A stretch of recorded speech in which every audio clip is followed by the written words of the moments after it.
I've started. It started recording pretty quickly. Hello, everybody. I'm here today with Joshua Denny, and we thought we'd continue with our Gurdjieff talks. And today we thought we'd talk about, and I hope I'm saying this right, Djartklom. Quite a big word in the Gurdjieff books. So I was going to start by reading a paragraph from pages 139 to 4, and then add a sentence from page 142. So this is about the Djartklom. A peculiarity proper to the omnipresent Okidanok, immediately on entering as a whole into any cosmic unit, there immediately occurs in it what is called Djartklom.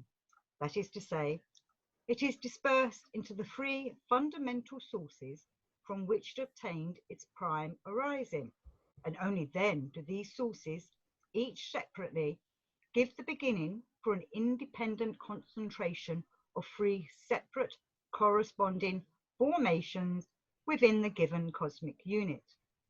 And in this way, this omnipresent active element actualizes at the outset, in every such new arising, the sources for the possible manifestations of its own sacred law of Tria Masi Kamno. And then the quote from page 142, which is going to be fun to say: owing to the sacred process A-I-E-I-O-U-R, or remorse, Djartklom proceeds in the Okidanok. So I don't know where you want to start, Josh, but we've got remorse, the Okidanok, and Djartklom, and many other things, including the law of three, in this one paragraph.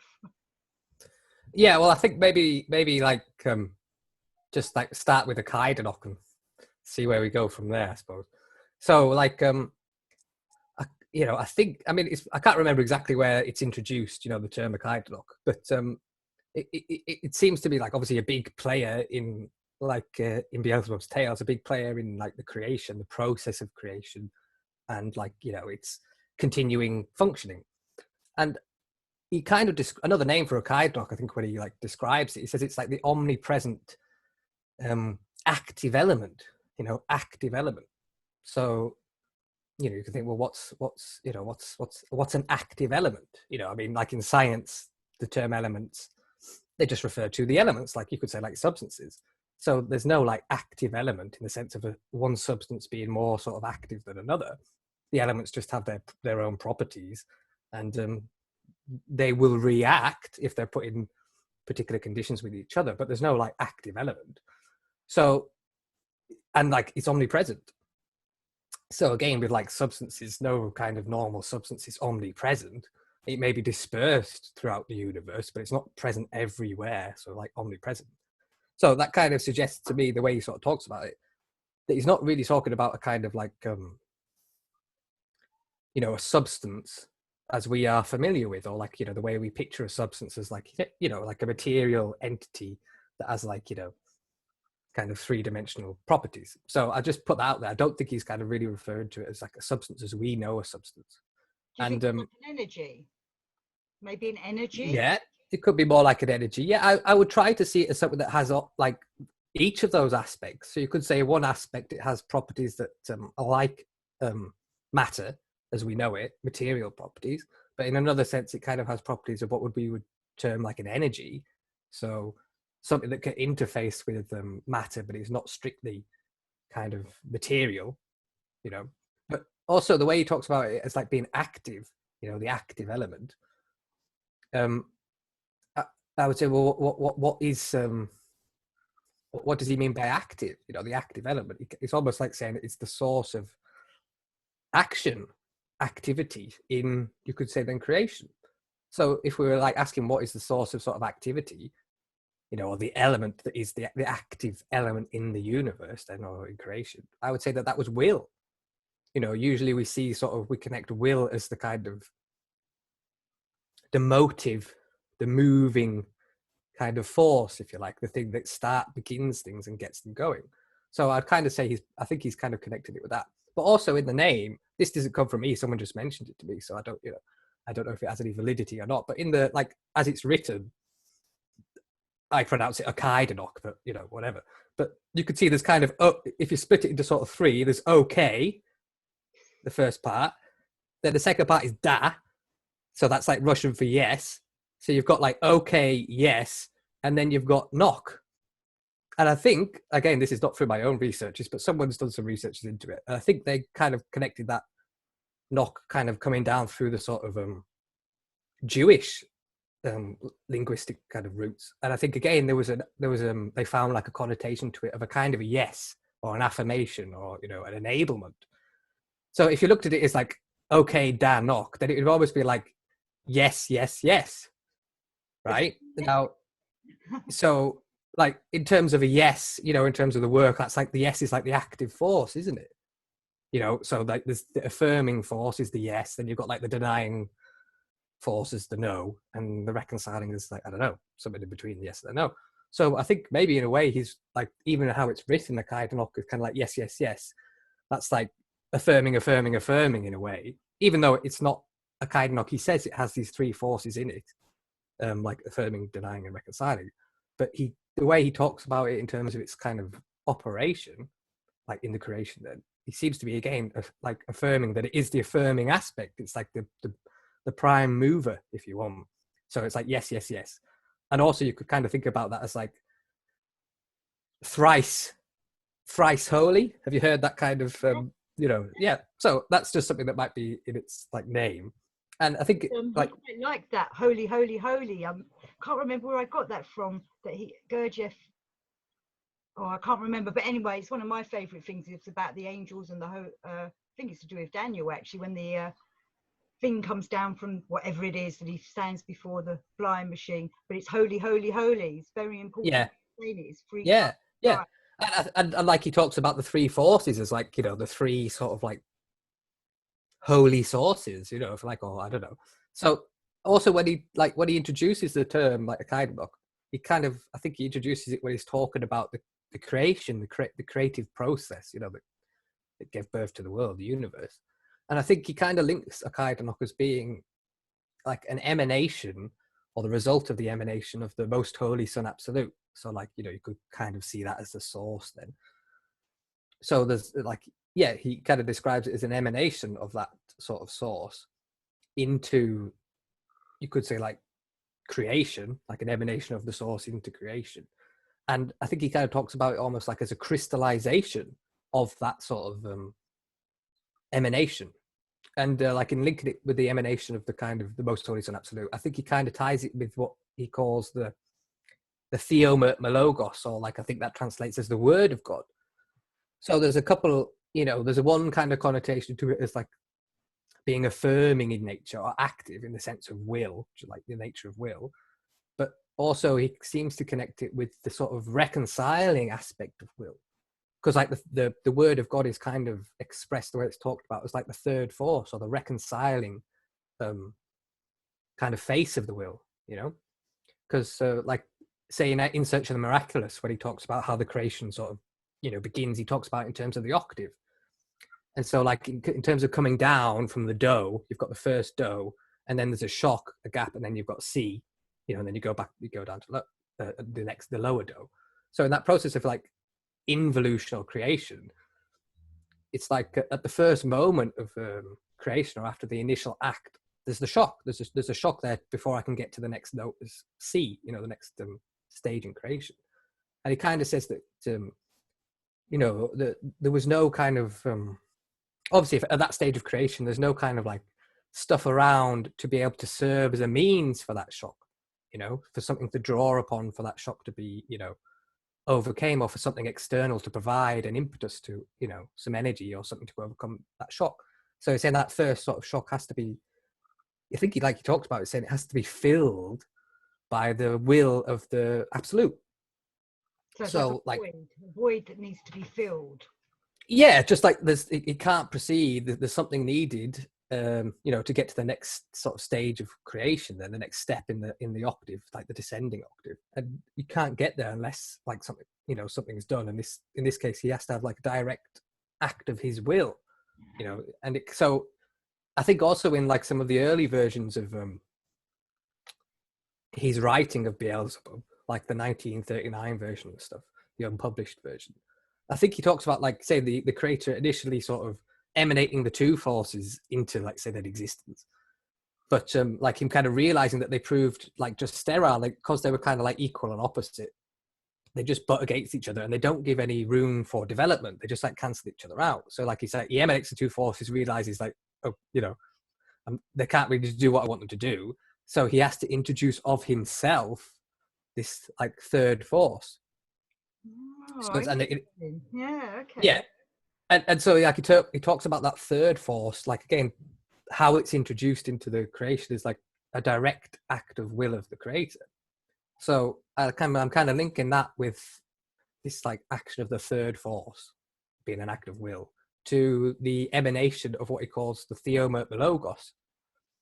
So it's like, again, he gets to a certain point in the creative process, then there has to be like a direct act of his own will. Like his will has to, you could say, enter into the creative process directly.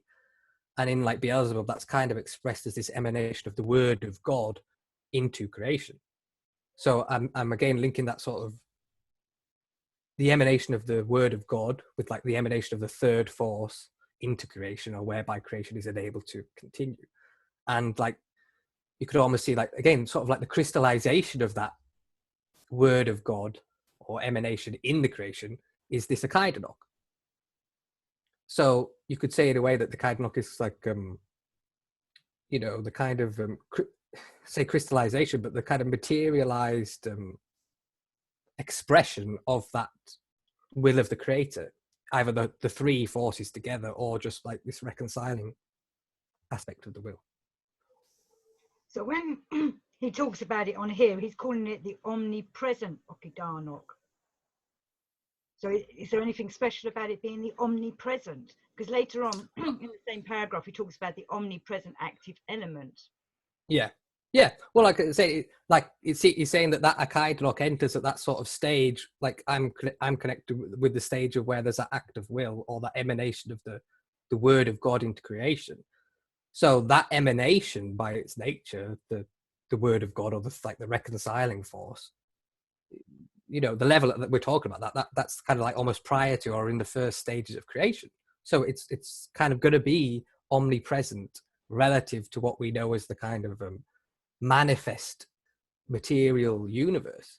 Like, you know, it's involved in like the process of setting up the, you know, the foundation or like arena for what we know as material existence. So in that sense, it's at a level that's going to permeate like right through the existence. It is involved in like sustaining that existence, keeping it going and giving it the form that it takes.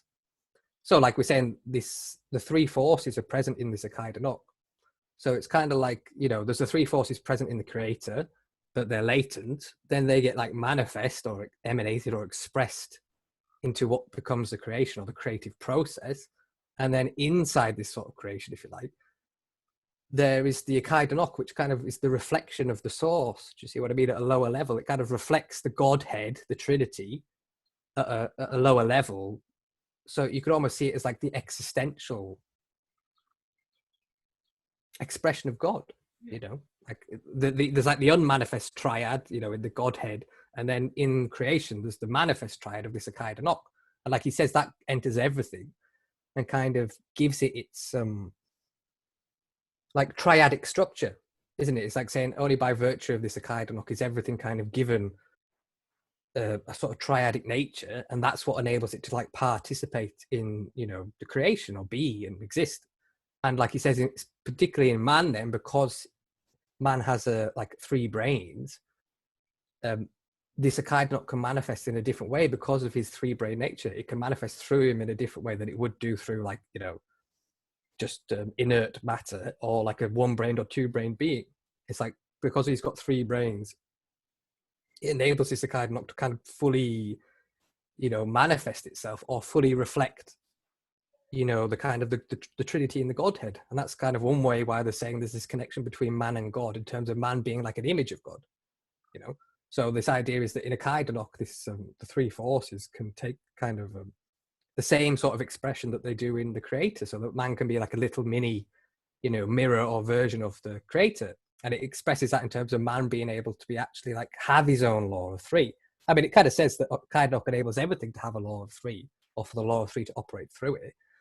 So it kind of almost says that that Akaidok is involved in the process of like giving everything a kind of individuation. You could say like an individual body. So, and also a certain kind of degree of its own will, independent will, a certain degree of kind of self-determination. So that's like kind of in a way that's saying everything from an atom or this particular element to, I don't know, a stone or a tree, because it has some form of individuation.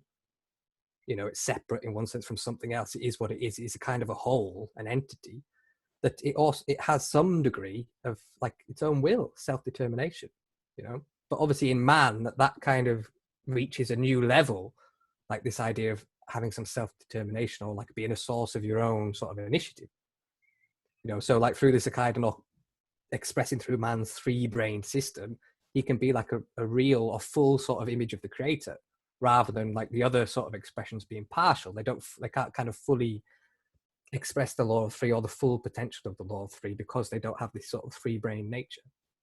So like he says, yeah.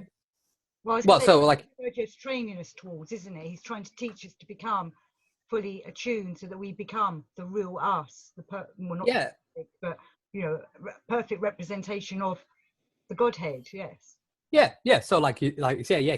The idea is that we have this potential because of our like human nature, our three brain nature, to manifest, reflect, or express the nature of the Godhead, like you're saying, this Trinity, in a kind of a more full way because of our nature as humans. So we have this potential in us, like for this law of three to operate in a way that kind of enables us to be a real kind of source of initiative, like to be able to really make a real decision, to become an active player, you know, in creation to some degree. You know, like he does say that some real degree of freedom is possible for, like, you know, three brain beings if they can sort of fully, you know, actualize this law of three in them.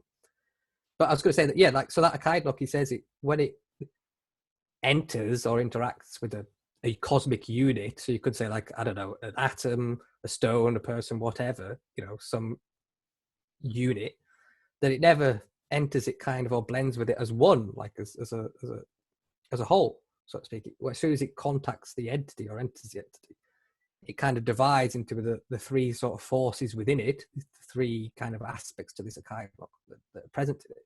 So it immediately kind of like separates out into the three, and that's kind of like how it blends with or takes expression in the being, like in terms of like splitting out into its three forces.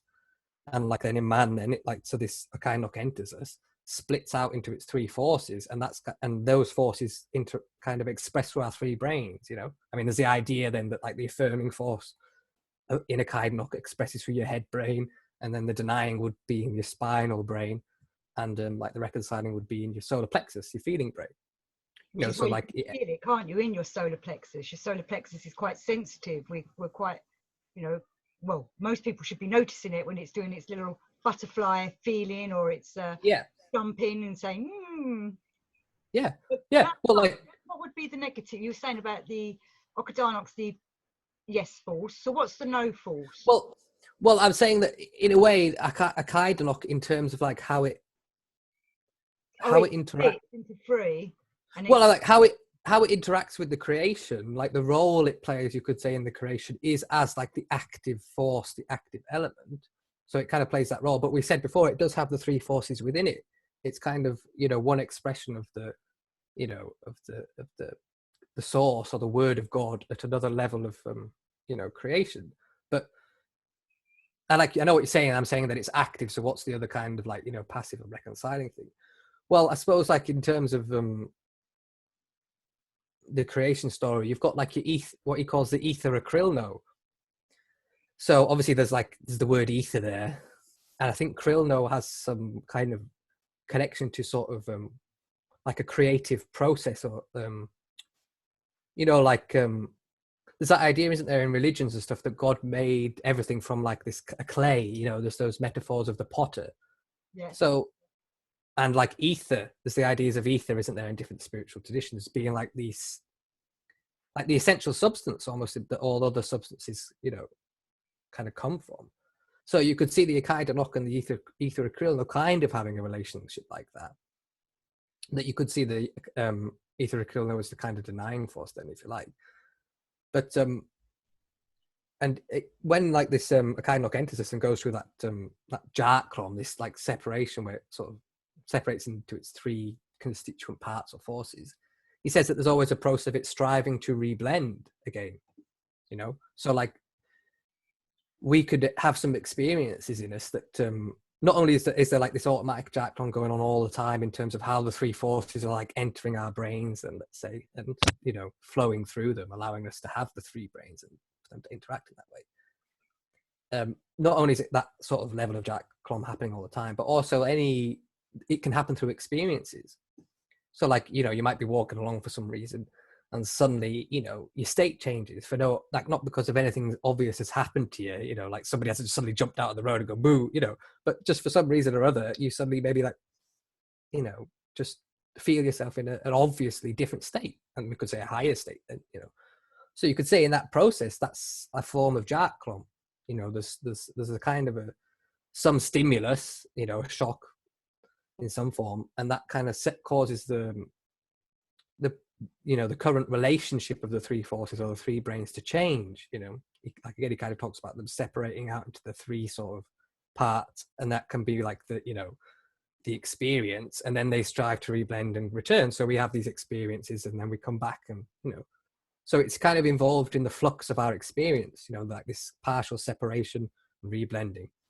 But in that sort of process of like separating and reblending, he says, so as I remember, that there's like some ether, what we talked about, the ether acrylamide is released in that process. You know, like he talks about this pure ether acrylamide being liberated for a moment in that process of Djartklom.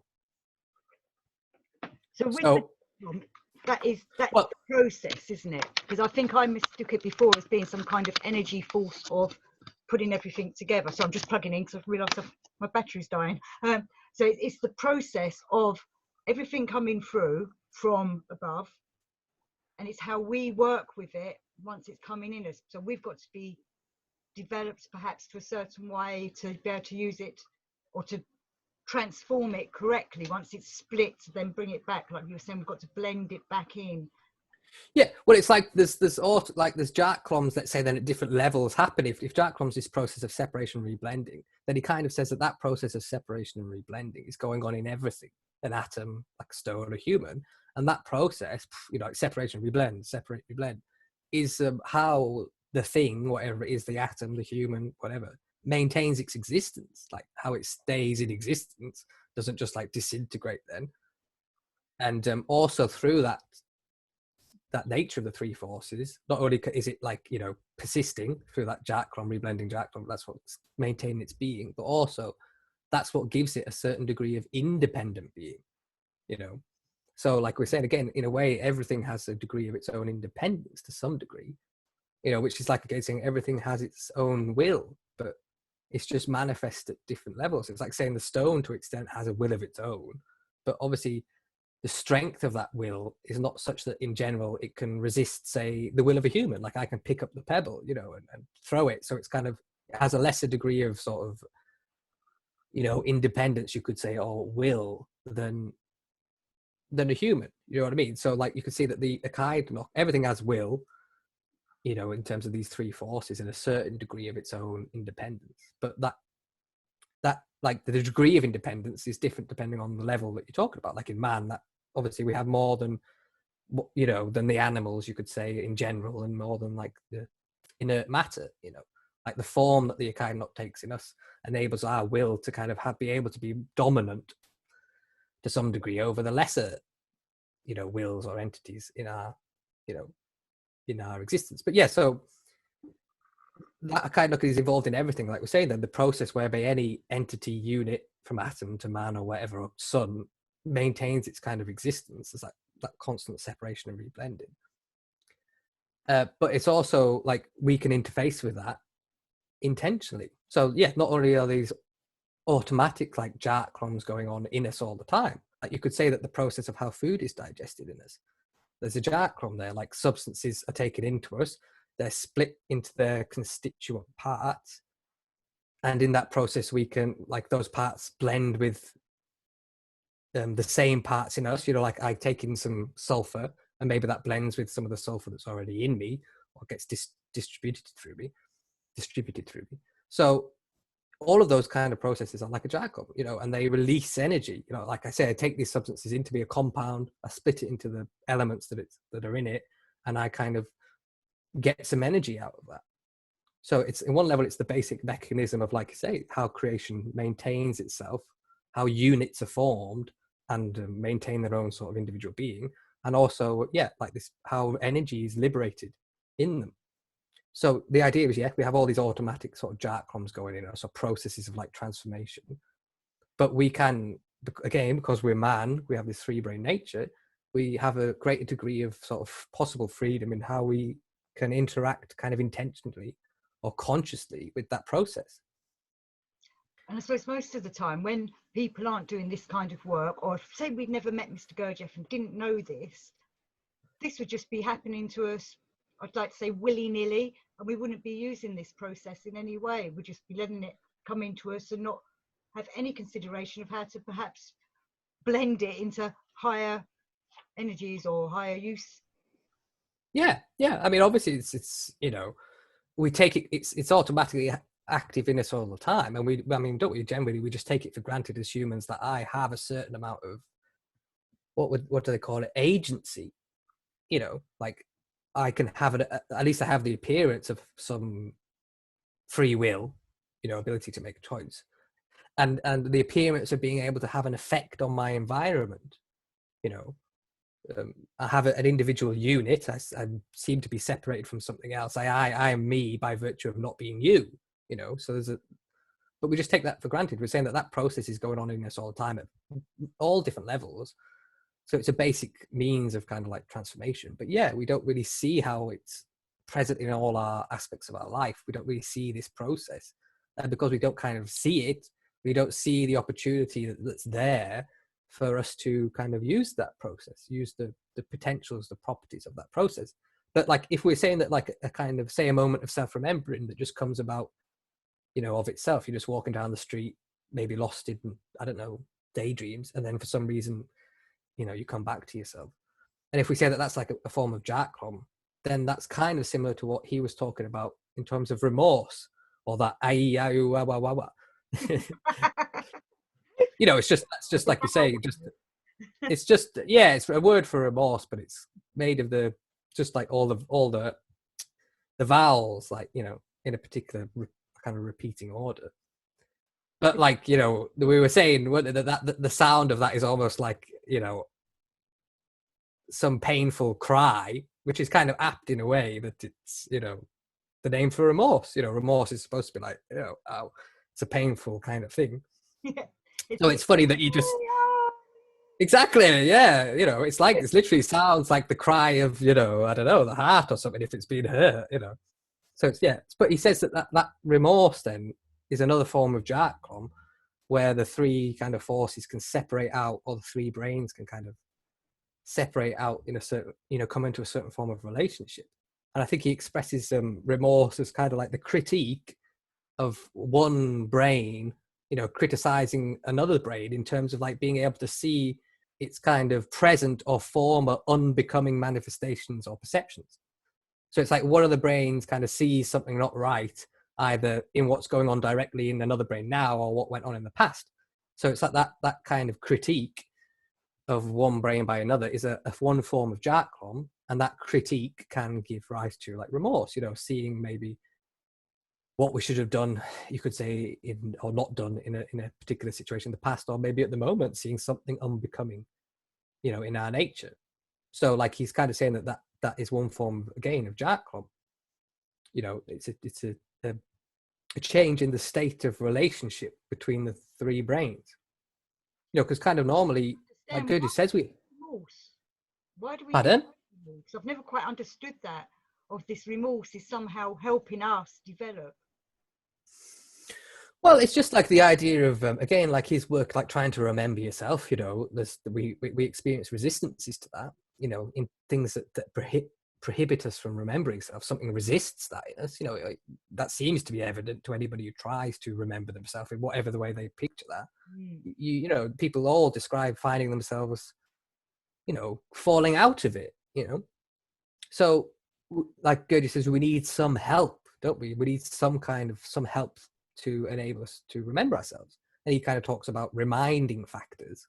We need to kind of inculcate reminding factors into us, things that will kind of, ping our attention, like, to let us know when we've drifted off, let's say, or about to, so reminding factors that can like serve as an alarm bell. So his kind of take is that remorse can be one of the main means of reminding factor. It's like if I see in a moment, something that I really, it's not really dislike, but it's just if I see something that in me that could be better, see what I mean, or different, like whether that's something that's presently in me or something that was in me in the past, that can stimulate this remorse. So it can have the sort of emotional element of like suffering, to see like, maybe I acted badly in the past, or maybe I'm like acting badly now. So there can be the suffering element to it, but there's also the seeing of the potential to do something different, so it's kind of, in one sense, like you could say negative in the sense that it's suffering, but it's not the same as guilt.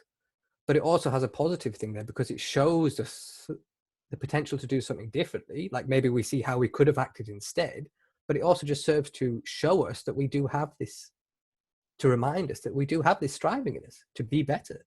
Like there is a striving in me not to do what I consider to be bad then.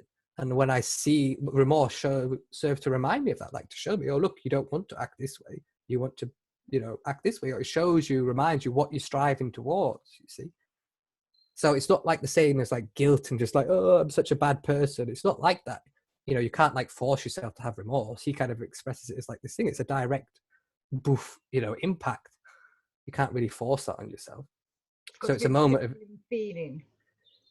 And insight. Yeah, so there's a feeling element to it. And there's also like an insight, aspect to it, where maybe I see what I could have done differently or could do differently in the moment. Or I get more of a sort of glimpse of what it is that I'm actually heading towards, or aiming for, So it has like what we would normally consider to be the positive and the negative sides to it. Like it has some suffering, but it also has some like hope, because it's showing us, a direction of, of improvement or our aim. It's literally showing us what we're after. Like for one brain to criticize another, there has to be some knowledge of what is like the right, what we should have done, or what is the right way to, so it taps us into some kind, maybe conscience, again, remorse of conscience, he calls it.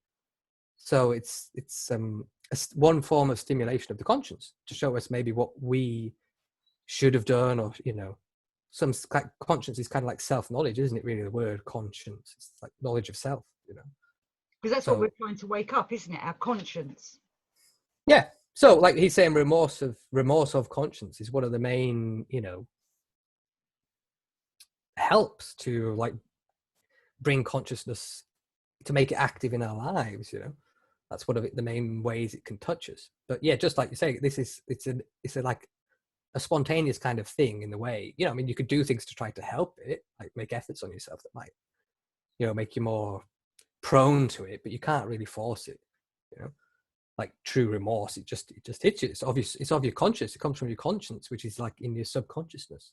So you can't, in the normal sense of the word, you can't control your conscience, because like the idea is that it's supposed to be objective, and thank God it's been separated from what you take to be your conscience, because that's what's mucked up all the other impulses, like what he talks about, hope and love, is that they entered into relationship with our frontal, what we normally call our consciousness and external life, and they became distorted. Whereas for some reason or other, conscience managed to stay out of the way in the subconscious, and it's still pristine, but that again creates problems of trying to get in touch with it. So yeah, it's one way to kind of like, Djartklom, one form of Djartklom is remorse, and remorse is one kind of form of remembering yourself, or an insight and a stimulation of your conscience. But also in talking about Djartklom, there is artificial Djartklom, isn't there, in Beelzebub's tales?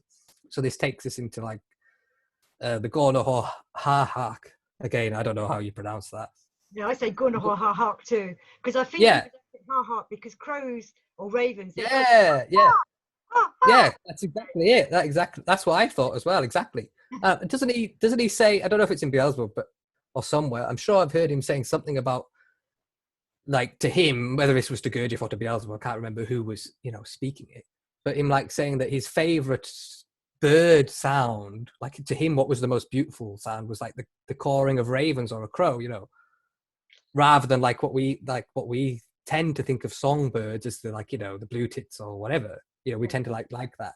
But some people find the kind of the raven and stuff a bit harsh, it's called, But he was saying to him that was for him the most beautiful, of the bird.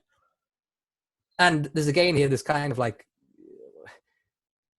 he uses like peacocks and crows sometimes, like in Beelzebub. Mm-hmm. So like again, there's ideas about peacock being like a flashy bird. So someone who's a bit up themselves and into their own image, and how they appear to others. And he kind of differentiates that with the crow. That's something that maybe not have any like external apparent beauty or that, but him saying that it's more kind of in a way more intelligent, more more natural. So again, this is juxtaposing like what we see as like pretty and beneficial, what we think is like the right or the means to the right, and what we value can be at odds with what is really a value that can appear to us as like dirty or possibly or bad or stupid. You know what I mean? Because I always found that quite weird that he was a bit poo-poos peacocks, because in a lot of mythology and religious texts, they use the peacock as the symbol of an enlightened person. Yeah.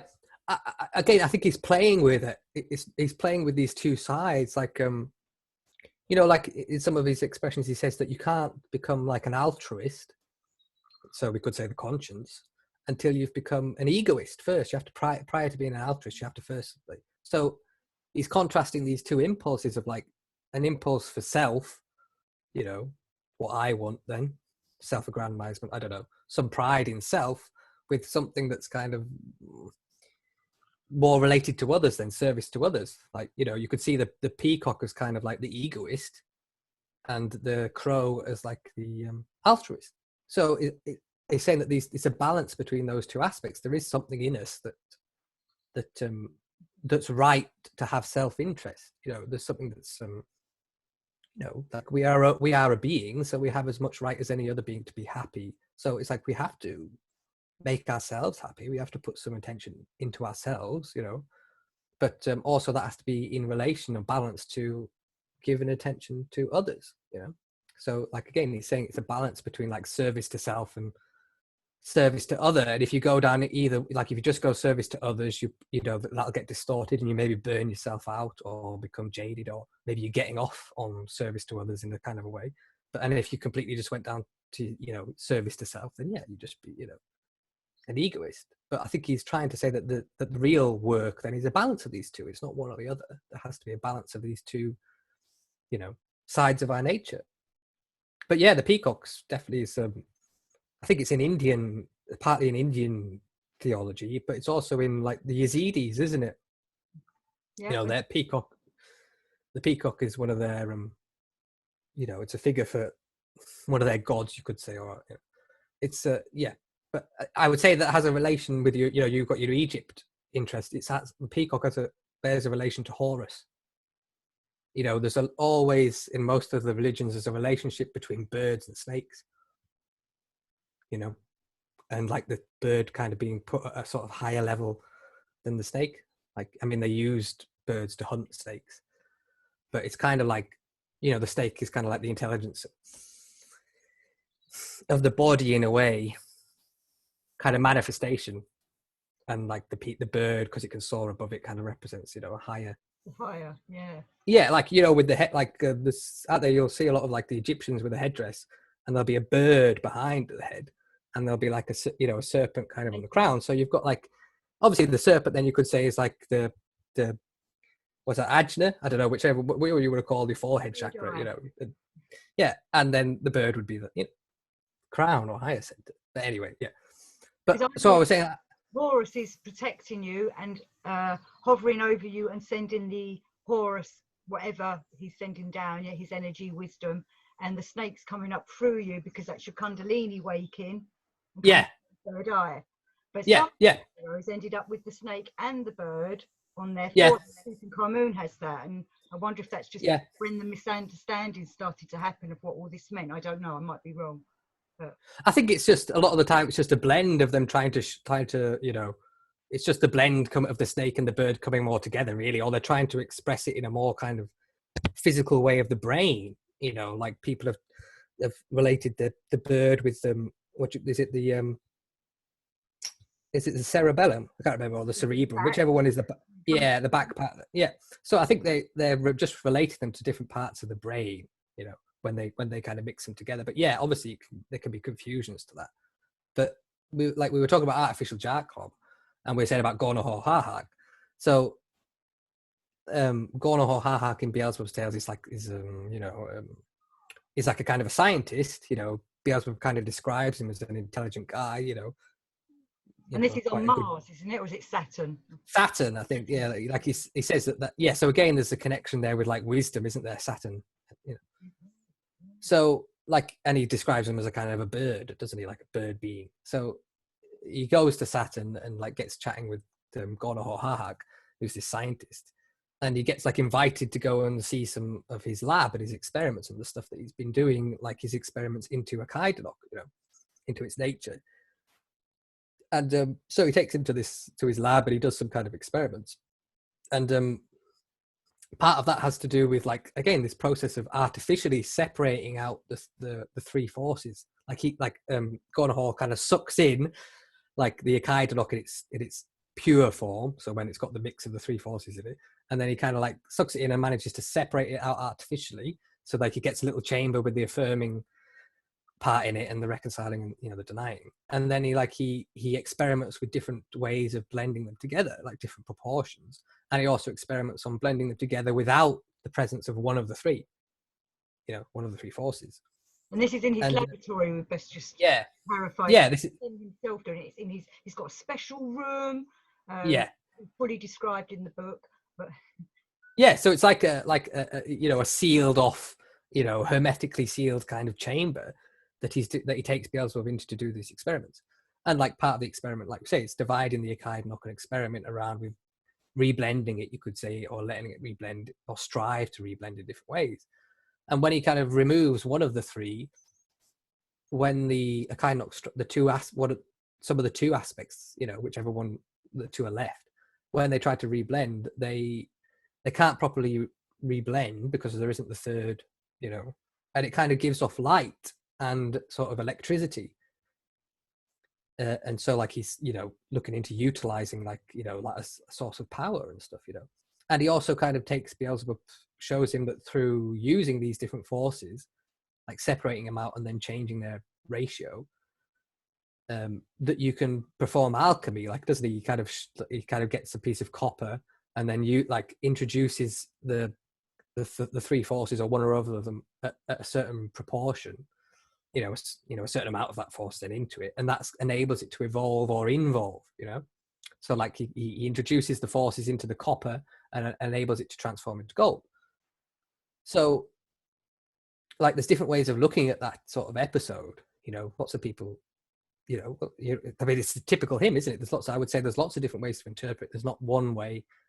Like I would say all of his episodes have multiple levels of meaning, So I think like one way to look at that is that the kind of chamber represents, and Gornohor Hahak represents Gurdjieff at a certain kind of, point in his life. There's been the idea that represented him and his sort of early days at the Priory, his Fontainebleau, his place in France. So like you could look at that place then, the building and the grounds is like a hermetically sealed chamber, it's a place, it's kind of to an extent separated from normal life,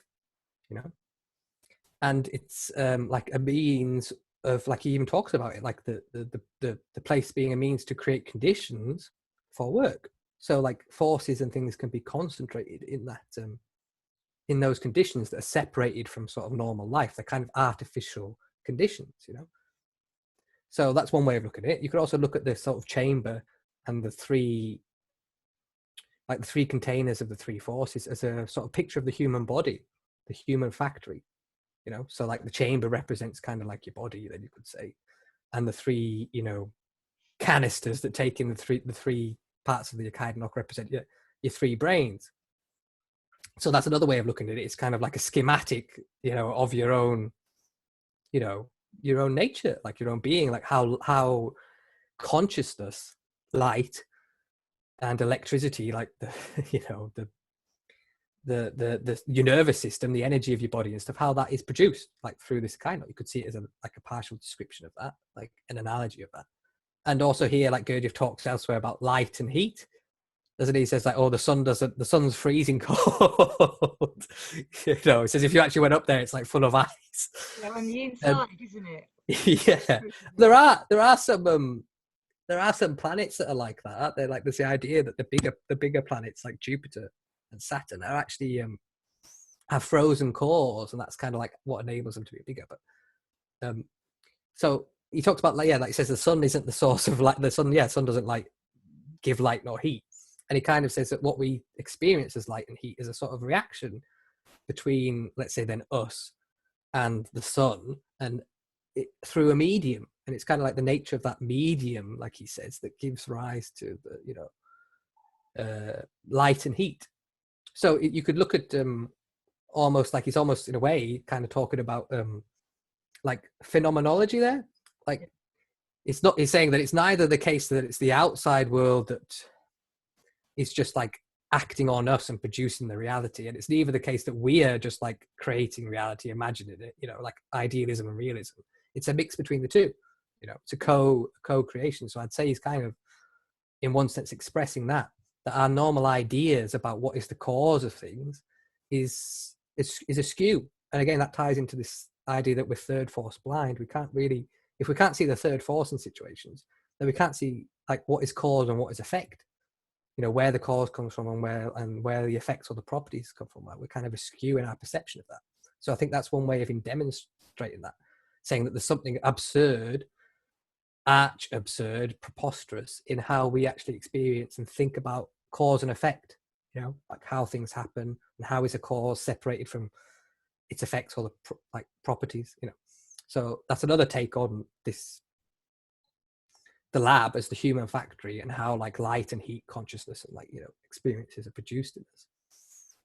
And then another take on it would be to say that the chamber represents kind of the notion that you can like develop by like separating yourself off from life, or there's the notion that you can, by like coming up with some like formulaic procedure, you know, that that you can develop like through coming up with some like artificial means of development, some strict scheme, like a series of steps or some strict method.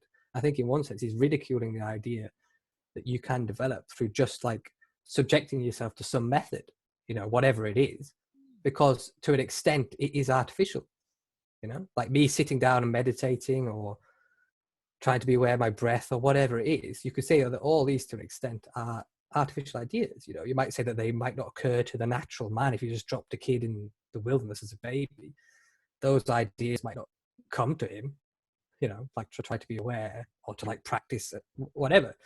So to an extent, you're saying that not be right. yeah, I don't advertise dropping a baby into the wilderness, just, you know, it works just for kicks, just to see what happens. Yeah, no, but I'm saying, so to an extent you could see that all the teachings are artificial in the sense that, you know, they don't kind of naturally come about. Now obviously there's ideas to say that all these teachings are like revelations from above, or they're like they've been gifted to us. So there are ideas that the work and stuff are artificial in the sense of being not natural, not like, you know, not of the level of life. But I think he's saying that, yeah, we can get too stuck into the idea that there's a particular set of method or whatever, some particular set way that will that if we just follow it, like subject ourselves to it, like make our life conform to this path, that we can get there. You know, I think he's saying that no, there needs to be something more natural, you know. Like say he's contrasting artificial Djartklom with like natural Djartklom, you know. So by developing, by accident, our artificial Djartklom, by perhaps like what you're saying of going off and finding a different set of steps to develop something yourself, away from the usual rigors of life, then it's creating the artificial Djartklom, but that won't have the same effect as actual Djartklom. Yeah, I think he's kind of saying that, yeah, it's not negating that any methods or like meditation stuff have a value. Like they have a place in the totality of like the way, then, you know what I mean? Like how people develop practices that we've learned or whatever or came up with. They're only one element in something that, like he's saying, an action that's bigger than that. So that's like saying we need something that kind of comes to us just naturally through life. I don't know, through our experiences or whatever, even the natural environment. Something that has nothing to do with our own attempts to do whatever it is, that we want to do. Like we have to receive something that's separate to like a method or our notions about it. There has to be something like unforeseen, something spontaneous. Like you say, you can't like produce remorse in yourself by following a step procedure, because that's going to be artificial. Really, it's not like it's not coming to you kind of naturally from a deeper level. Like again, we're talking about the conscience being removed from our normal frontal consciousness. So like I can't kind of get there from here. I can't like from my normal consciousness get to conscience. Like it has to of itself. It has to come come through us, act upon us. So when you say that, we can still give it hints by reading right works, doing right thoughts. It's like training it to get there, giving it little guideposts to get there. Yeah, well, I'd say we're kind of through all the practices of the work and stuff, the things that we can do, the things that we can learn and try. They kind of, they have a role. They do have a valid part in this process, but they by themselves, it's just like they're not going to do the work. You could say that these practices serve to try to make us be able to learn from life. It's like I go to Fontainebleau, I go into some artificial chamber, some conditions, and maybe something can happen there that can enable me to be able to then return to life and to be able to learn from life. It's like, in a sense, life is the higher teacher than any school, or just the idea that obviously school only lasts for some time, then you're supposed to go out into the world, So like you could say, you can learn things through these artificial conditions, schools, whatever, and energies can be concentrated and people can like, have higher experiences. But at the end of the day, they need to return to life and be able to kind of like tap into some source of learning that's in life, in what we would call a relatively normal life. Like the normal person isn't just at Fontainebleau for their whole life. They may have periods. Point actually, because many people probably haven't considered that. I know many people would love to go back in time and join Gurdjieff at Fontainebleau and dedicate their lives to him. And I used to say to them when they say that I'd spend all my life with him, I'm pretty sure he'd kick you out at some point. Yeah.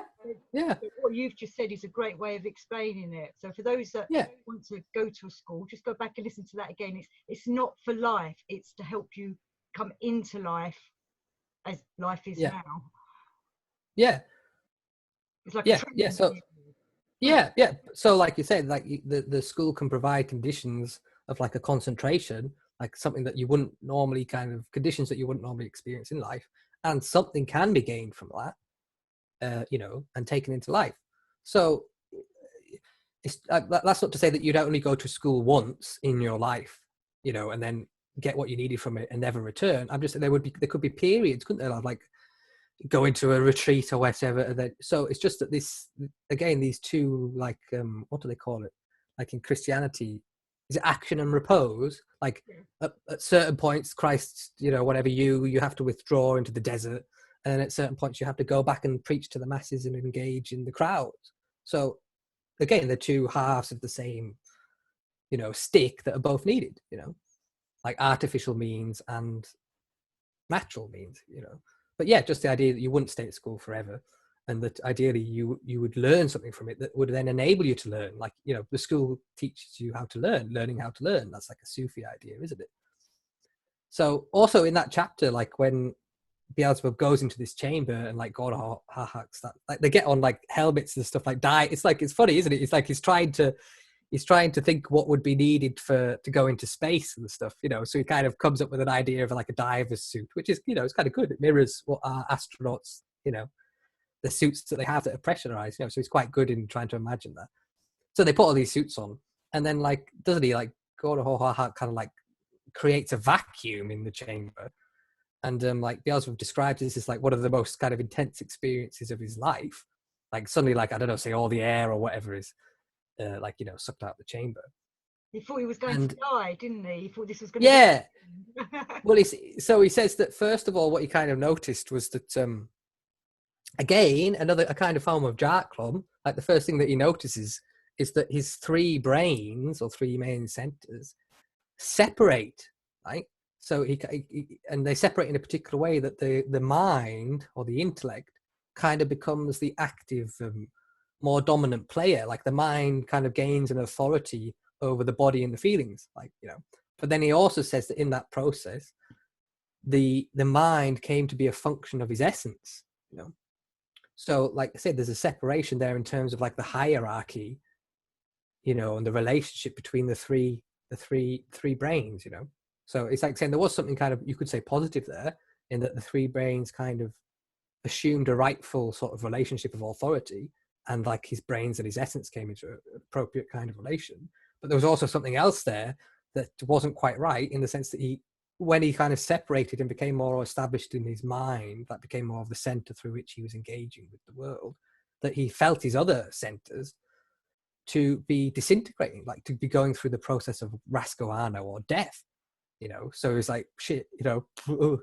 And like he said, it's the first time that he had any sort of moment of the fear of death, which he kind of like says, you know, it's the first time I've had this shameful, you know, experience of fearing, how criminally egotistical it was to experience the, you know, fear for one's own life. So he's like, you know, he seems to be saying that, yeah, again, in conditions like the priory, or with a master, you know, you can be put into conditions, acted upon in such a way that will, like, again, they get elevated off, you know, the gravity goes, so they get elevated, you know, into a higher state. So somebody can act on you in a school, maybe a master, whatever, and they can produce conditions around you that will elevate you into a higher state, higher experience. But again, because it's like artificial conditions, you know, there can be limitations and dangers, you know, to you, you know, like there could be distortions in the higher experiences that arise in you. You maybe misunderstand them, and you can be maybe subject to like a literal physical, mental threat, you know, like your body and your mind could be negatively affected through these higher states that have been introduced into you from outside, kind of artificially, you know. Like, so you could look at that, like the lab as the priory, the Fontainebleau, like Gurdjieff looking back on his early days there and seeing that he was like kind of acting upon people. He was bringing them into this chamber, and then like, boof, you know, and that could have maybe some positive effects in some people. But I think he was saying that really most of what happened there was kind of distorted and didn't really, like, you know, help the people. And like you were saying before, he mentions it himself, that people became dependent upon him and just idolized him, you know. So they like became dependent to try and like feed off the affirming force of the teacher, and being like relying on someone to like shock them, you know, into higher states, or whip them to get them to work, to make them feel like they're, you know, to make them feel like they're working. So I think he kind of says that through that method, like acting on people, you know, and those kind of conditions, there can be negative results there. You know, it can destroy, disintegrate, like what he experiences in his centers, the person's own kind of individual potential for development. And again, in terms of will, like if we're saying there's a relationship between a kaidok and will, it's kind of like saying through all these artificial conditions, our own will can, like, you know, come to be destroyed, you know, or negatively sort of influenced. With what happens with the experiment, where it kind of feels like it's all going to go wrong and he's about to die, what is it that saves him? What brings him all back to, you know, can you remember? Well, there's a shock, isn't there? Like I think he realizes that Gurdjieff like kind of loses control in the zero gravity, starts flailing around like what he says, like a puppy, drowning puppy or something like that. And so that kind of, I think that shocks him. I don't know if he gets involved in helping him or something like that, but that shocks him. And then so, like, you know, I think that I think that changes the conditions in the lab. Like because of that shock, they go on to another thing. Like they come back down to the ground, and then they go on with the sort of alchemy experiments. But so, I mean, you could say that, again, those conditions, those artificial conditions of the school or the shock, the artificial shock that can be given to you to put you into a higher state, can only last for a certain time. And then, you'll have to come back down to normal life. And again, that form of getting a shock can have a negative effect on you. Because I was thinking about with that, how I wish I'd remembered how it all ended. But because of that, it also strengthened their friendship. But at the same time, I think it concerned obviously it would concern anyone. You've nearly killed your friend in an accident. Well, I don't think Beelzebub knew anything, like didn't tell anything, like didn't tell Gurdjieff. I don't think anybody else knew about it, but it was just like what he kind of experienced, himself, like a sense of like being like his life force disintegrating and stuff, So I think that I don't even know if he ever mentioned it. But again, like there's right, also, he hasn't mentioned it. No. Yeah, a Kaidlock also has a relation to electricity, like we were saying, that it can produce the kind of the separation and reblending of a Kaidlock, the three parts of it, can produce light and electricity, So later on in the book, later on in the book, it comes out through Gurdjieff's son, like Gurdjieff's son takes up becoming a scientist and does some of his own experiments. And his son kind of realizes that what Gurdjieff's been doing has been having a negative effect. It's been like destroying one of the component parts of a Kaidlock, which is like necessary, for everything in the universe. So it's like Gurdjieff, through the actions of his son, kind of comes to shame and disrepute, realizes that, there's been something askew in what he's been doing. So again, you could see this as like Gurdjieff, his conscience saying, look, I realized that what I was doing or the way I was working in those conditions has some limitations and was having, a negative impact on the people, that I came to realize that another form of working with people, another way was needed. And again, you can think here in terms of like Ashiata Shamash, prophet in Beelzebub. Like it kind of says that the way he worked, this Ashiata Shamash, the way he worked with people was different to like the other prophets in the past. There wasn't like, there's not much said about him coming down and like performing miracles and like, raising people up. It seems to describe something that's just more normal. Like just like chatting with people and not like overtly trying to convince them or act upon them, but just through a more natural form of interaction, that this subconsciously having an influence on the person so that their conscience, can come to the fore. So I think like he's saying with Harhak's kind of shame, like the realization that his experiments were, doing something bad. I think that's Gurdjieff's kind of, saying in himself, I realized that this way of working wasn't, right, wasn't kind of effective. And also then like showing us that anybody, that kind of way of work can, have limited results. And I just want to say that, he makes the connection between a Kaidlock and electricity. And in the book, he kind of has tirades against electricity, like said, oh, well, the more man uses electricity, the more kind of negative impact it's going to have. And he also links that with will. Again, he says like the more electricity that man uses, the more this is going to diminish the strength of his own will, So you could take that. Our life. Yeah. Why we exactly live hundreds of years. It's because of electricity and that we use it wrongly.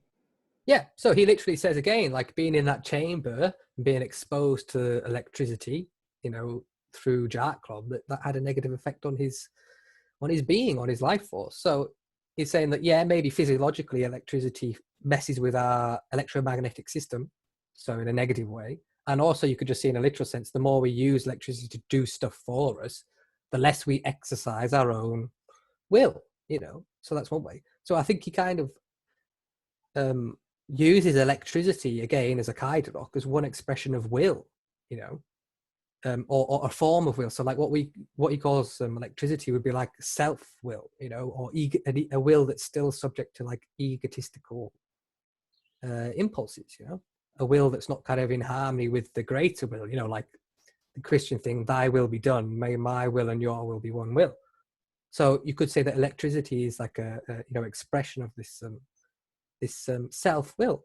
And again, self-will is the origin of my attempts at my work on myself, at least to begin with, isn't it? Like you could say that most people, regardless of whatever story I tell myself about why I want to work on myself, it just comes down to egoism. I really, because I want to get something from myself, and also my whatever I'm doing is coming from this form of will, my own self-will. So I think again, he's saying that anything that arises from your own will, as we take that, as we normally experience what we feel to be our will, is going to have limitations. It's to an extent like artificial. And so I think he's also saying that, the chamber produced a higher, like raised him up, gravity put him into a higher experience, a higher state. I think he's also kind of saying that experience, has a limited role in development, like again, that's normally what we're after, or can be. Like we think that, I don't know, enlightenment or the higher body or conscience, that getting to that then or whatever is going to involve an experience, like people think of enlightenment as some moment of like, intense experience or something, like the development is equated with an experience, or maybe just like even making an experience permanent. But I think he's saying that any experience again is limited. It's not really kind of where the essence of the transformation or the work is, like we have attachment to experiences, don't we? We have identification. Maybe I have some higher experience and it feels good or whatever, and I want more of it. So I think he's emphasizing that something needs to be developed that is not really attached to experience, or that any experience, high or low, just is going to have a limited utility to us, to development. But I suppose also with experience, it's how you use it, as like what you were saying. But many people don't understand or look at how to look at the experience they're having. It's just that just happened, where we're trying to make use of experiences to help us develop inside. Yeah.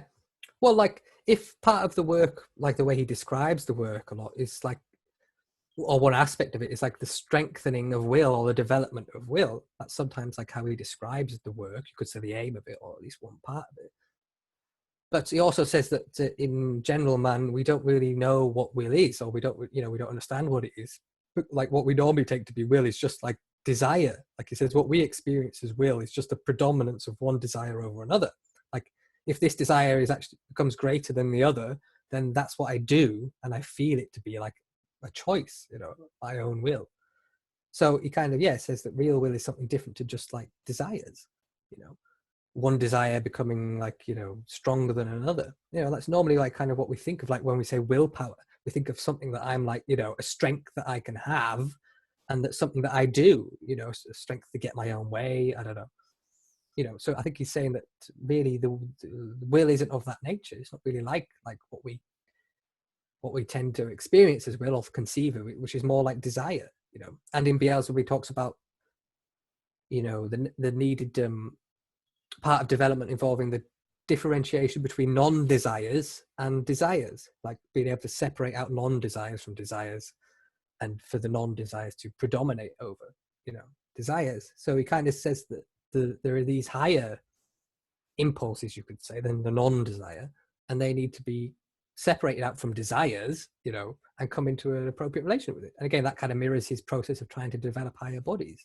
Like he says, he almost says that every impulse of your planetary body, your physical body, is like, against development, in the sense he says it's the expression of the denying force, So if something can't oppose that, the impulses of your body, then there's not going to be like, an interaction there that can liberate the third force and give transformation. But I don't think when he's saying oppose the body, he's not really talking about the way of the fakir,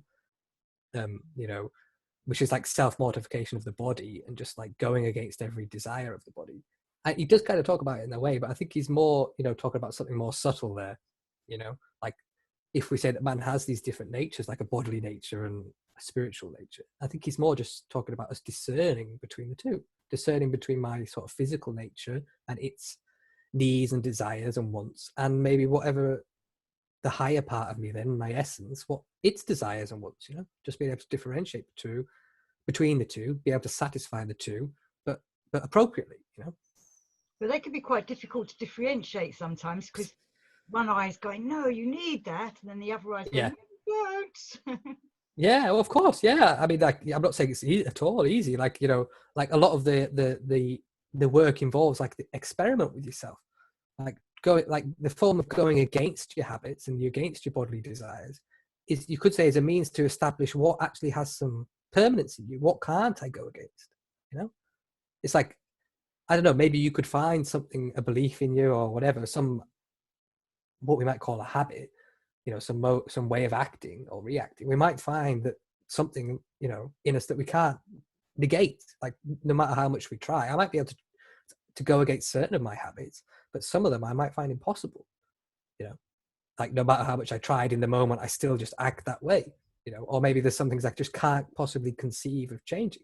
So maybe, again, this is, you know, it's a tricky area. Maybe those things that we can't deny have a closer relationship to our true nature. So it's like you have to test in yourself what is able to be denied or possibly changed, you know. I find that You know, quite interesting, actually, because I think yeah. not everybody does. We all struggle. I remember, you know, trying to sit down and do my meditations, and there's something always distracting me, or I think of other Yeah, things to go and do. Oh, I'll do my meditation after I've done this, or, you know, yeah. as an Well, I mean, yeah, exactly. I mean, it's just like the practices of the work and trying to go against whatever your habits are. They can be a means to reveal, possibly, or to differentiate between personality and essence. Then say, you know, what's kind of more natural to you, your own nature, and what's kind of been acquired in you. You know, I mean, you could imagine this in terms of your character. Like, imagine acting a way that is completely like out of your opposite to your character. Like, okay, I might be able and up for that to a certain extent, acting a bit differently, but in some situations, I might not be able to do it. Like, if let's say I'm typically a meek person, and I'm, you know, I value being nice and, you know, not, you know, hurting people.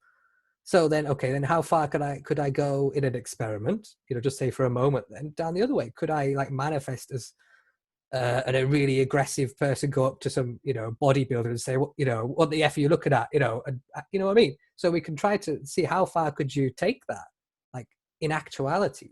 I mean, I'm not advising just going and, you know what I mean? I'm just saying, even in your own mind, can you imagine, do you feel yourself? What do you feel yourself? What limit is there? Do you know what I mean? And how far you can stray from what you take to be your character, you know? So you could experiment in that, can't you? Like going against your habits, doing what it doesn't like, you know? I think that's what he's talking about, is kind of some means of experiment to discern what's kind of a higher nature in you, what are higher values, or, you know, and what are sort of lower values or things that have just been acquired in yourself, you know. So I think it's more of that than just like the idea that you need to beat your body in order to like liberate an energy, you know. I think it's more just like a literal process of discernment, like being able to literally discern the sort of level of organic activity and be like, what feelings and my normal level of mind, you know, which you could say is of the body, and maybe discern, you know, something else that's there that's not of that nature. I mean, you know, generally the idea is like awareness, you know, being able to separate my awareness from what's going on in that awareness, you know, whether it's in the mind or the body or the feelings, you know. So I think he's more talking about that, being able to separate the higher from the lower, you know, the fine from the coarse, rather than just beating your body, you know what I mean? so it's all about learning to beware, not beware, be aware rather of this happening inside you, to try and work with it. Yeah, well, it's like literally he almost talks about it as like the say the body then. I mean, and I really mean by the body the three lower centers as well, you know. Always talks about that as being made of one kind of substance, one kind of energy, you know, and that's obviously being stirred up all the time by the external environment. So it's like you've got this bodily energy and it's constantly being disturbed or just moved, you know what I mean, by what's going on around it. And so normally, obviously, that whatever's getting stirred up in my body, then, you know, my mind, my thought, my feelings, just dictates what I do. It, you know, grabs my attention, and I automatically kind of, you know, express it. So there's nothing in me that kind of generally is able to stand apart from that sort of bodily substance and activity, or the substance and activity of the lower centers. You know, I can't really discern that as like a literal substance or material, and then discern, say, my awareness then, or something else that's of a higher nature to that. So I need to bring that, so I need to bring my awareness or something into relation with that sort of stuff of the lower centers and the body, you know. I need to bring something into relationship with that so that there can be this like reaction, you know, liberation of the third force, you know. So I've seen what the time is, and I want to bring it to a close in a little while, if that's okay. Is there Yeah. anything that you want to add that needs to be gone over with Djartklom? Well, I'd say that if we collect Djartklom to a kind of an expression of an action of a Kaidenok, and that being again related to will, I'd say so. Then mostly what he's talking about is trying to convey the nature of will. What is will? What is individual will? You know, and what part does that play in human nature or development? So with the Kaidenok, I almost kind of see that as like the existential means for the will. You know, or like I was saying, that there's the triad in the Godhead, and then that gets reflected in creation as this triad in a Kaidenok. So you've got like essence and existence, you know, like essence is something that's different to existence, you know. So I think the triad in essence, like you could say, is gets reflected through the process of creation in an existential triad, and a triad that can actually, you know, shape the physical world. So again, I see a Kaidenok as the expression of will, and the source of will is God's will in creation, you know. So again, we talked about God having to, you know, make an intentional act of will in order to sustain the creation, to enable it, like the overcoming of that shock. So that's what brings him into direct relationship with the creation, because he invests his own will in it, and because it's only sustained by his own will, the direct action of his own will. That's what brings him into a relationship with creation. So like his relationship with creation is a relationship of will, you know. And so again, in terms of the Kaidenok, us like being able to utilize it to become a source of initiative is like being able to liberate our own will, or to develop our will such that it can come into relationship with the will of God, you know, that they can become, man and God can work together. But I don't know if I've got time, but like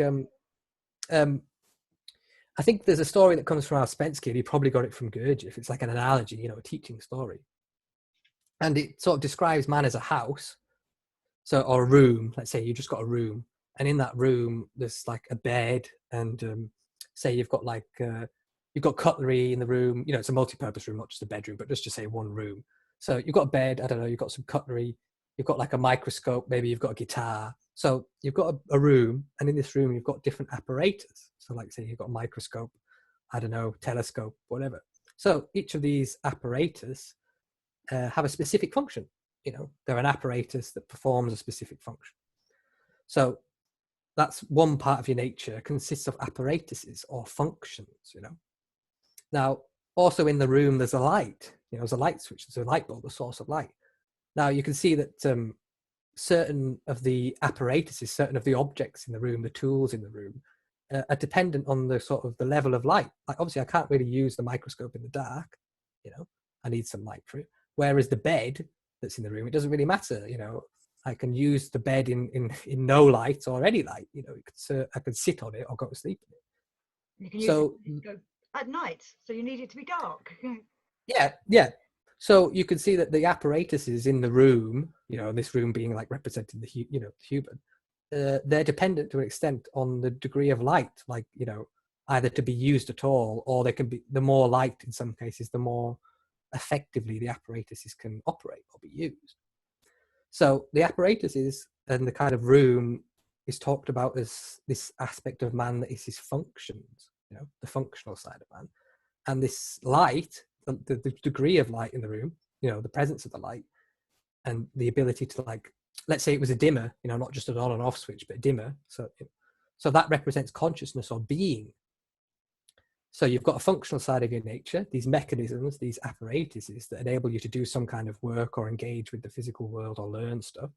Then you've got this consciousness aspect of your nature that kind of, to an extent, determines how you can use those apparatuses or how they can function, kind of how effective they can function. And you could also say that, like with the telescope, like there needs to be a window.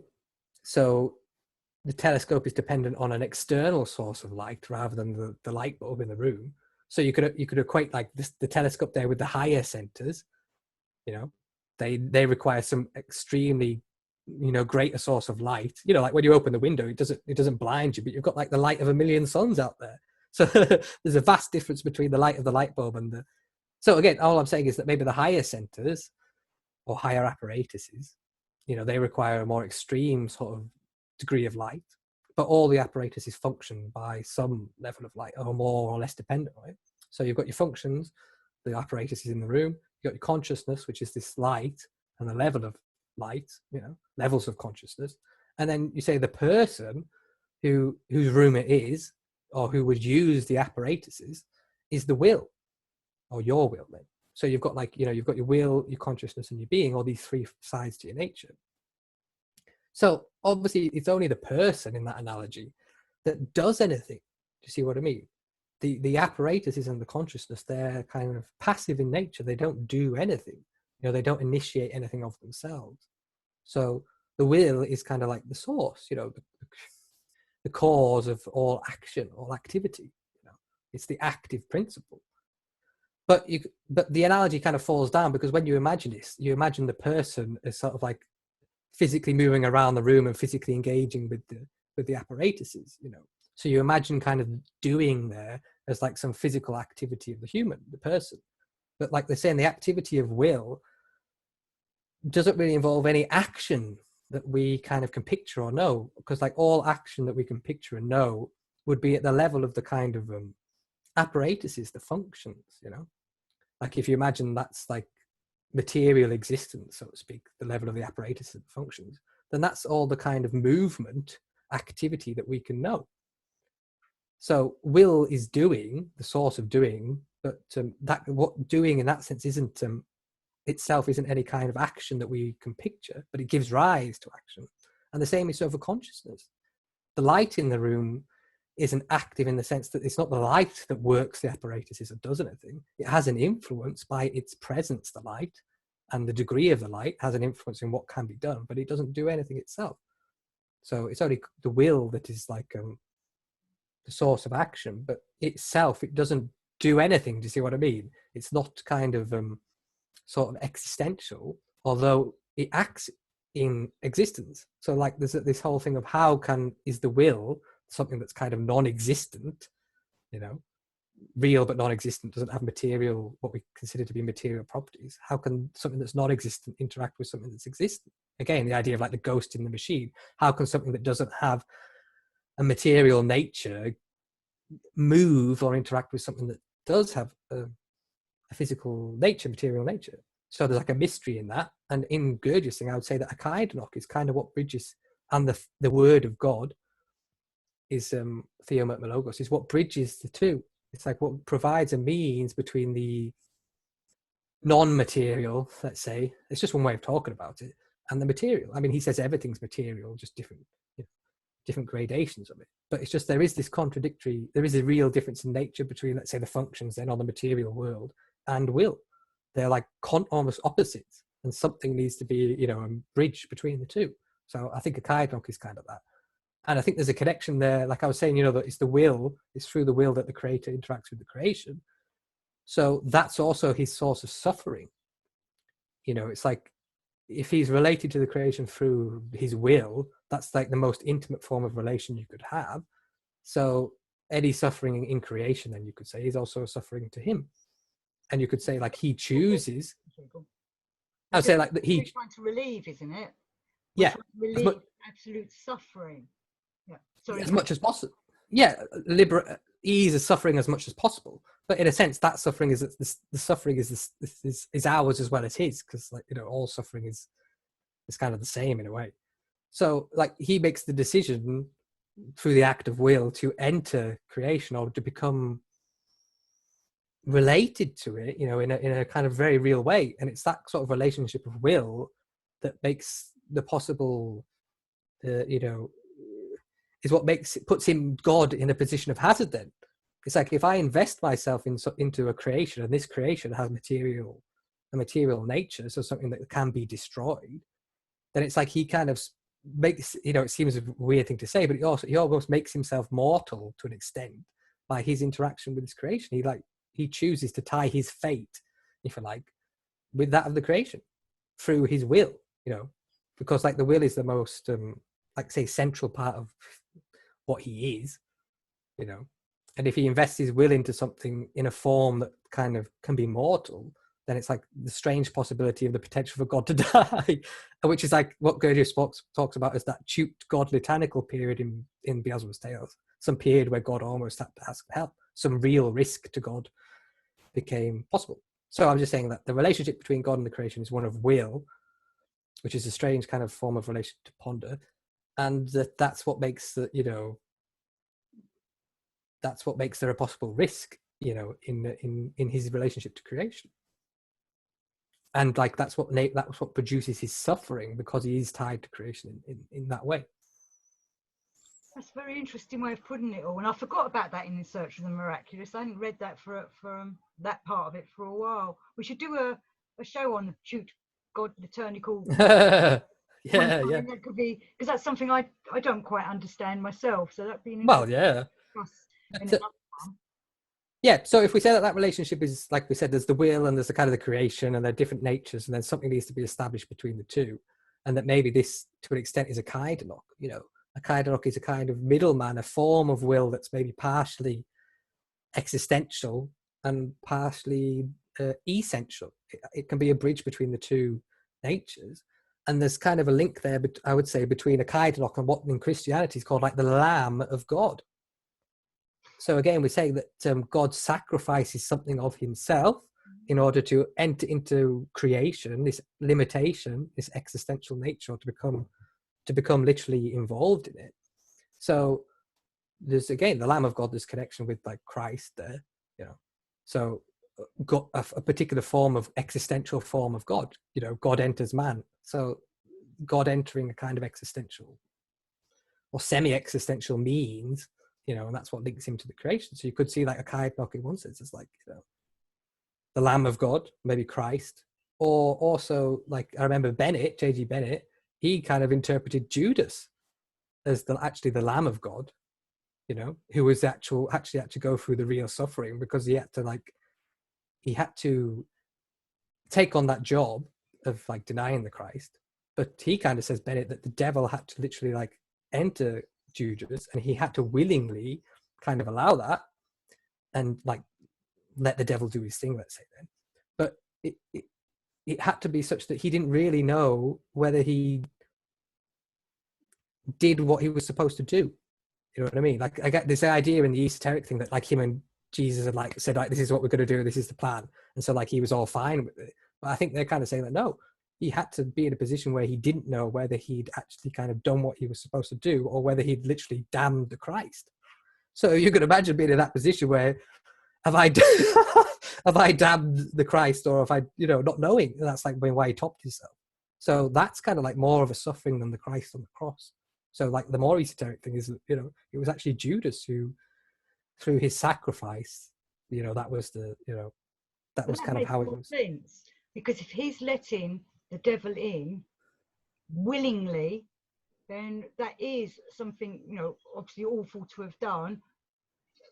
Maybe it was part of a plan, maybe not. And it must have been very confusing for someone. Like, I would have to really think twice about that if, say, I was working with Jesus. Yeah. Well, I'm saying, say that he suggests to you something like that, like, okay, I'm going to have to get you to do something, but, you're not going to like it, But so maybe they only came up with the plan. It's like they only came up with the plan to a certain extent. It wasn't like completely mapped out what he had to do. But let's just say Christ told him, you're going to have to do something along these lines.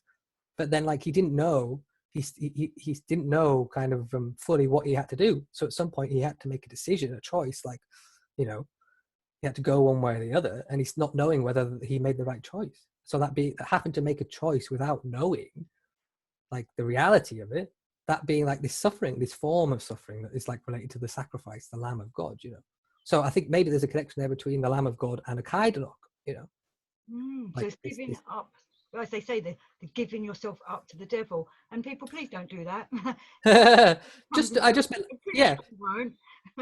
Yeah, just like the will has to come into has to willingly, the will has to willingly go into a greater form of limitation, you know, which could involve this suffering, and part of this suffering being like unknowing, you know, like a lot of Beelzebub is that, like the themes of it are like you have to make decisions with not knowing, like there's the unforeseeingness of the creator.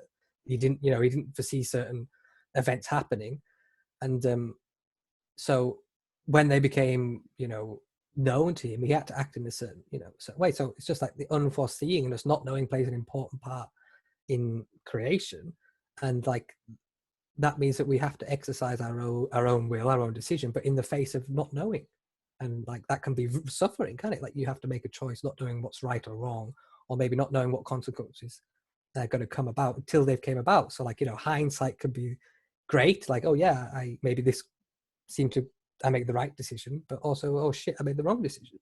So that sort of ignorance, having to act, having a degree of will, but also having a degree of ignorance, that being like this tension that kind of fuels the creation, you know, like the principle of striving is like an old one, isn't it, in terms of like the idea of it being a fuel to creation, like creation being fueled by striving. And the same with the Kaidoc, it separates and it's like striving to reblend, and that like process of combustion is being a fuel, you know, fuel to the creation.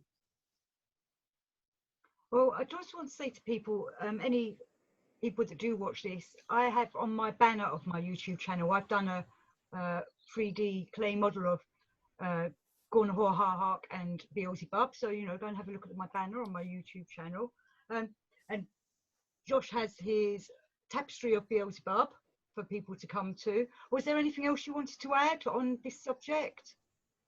I think we've covered most of those ideas. Yeah. And like, again, the sort of the emanation of the word of God being like this third force, or the third mode of will, like the reconciling, that being what is the means of people to return to the source, you know.